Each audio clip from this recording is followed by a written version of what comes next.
বর্ণাঢ্য শোভাযাত্রা। অংশ নিলেন বিজেপি বিধায়ক কৌশিক রায়।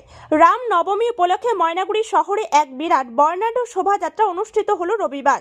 এদিন কয়েক হাজার মানুষ এই শোভাযাত্রায় অংশ নিয়েছেন। শোভাযাত্রাটি এদিন ময়নাগুড়ি স্টেশন সংলগ্ন এলাকা থেকে শুরু করে গোটা ময়নাগুড়ি শহর পরিক্রমা করে। এরপর আনন্দনগরে অবস্থিত লাল বাবার মন্দিরে শেষ হয়। রাম নবমী উপলক্ষে বিশেষ এই শোভাযাত্রায় অংশ নিতে দেখা গেল ময়নাগুড়ি বিধানসভার বিজেপি বিধায়ক কৌশিক রায়কে। র্যালিতে খোল, তাল, ঢাক, গান সহযোগে অনুষ্ঠিত হয়। এই শোভাযাত্রাটিকে সফল করার জন্য এবং নির্বিঘ্নে সম্পন্ন করার জন্য ময়নাগুড়ি থানার পক্ষ থেকে পুলিশ বাহিনী মোতায়েন ছিল।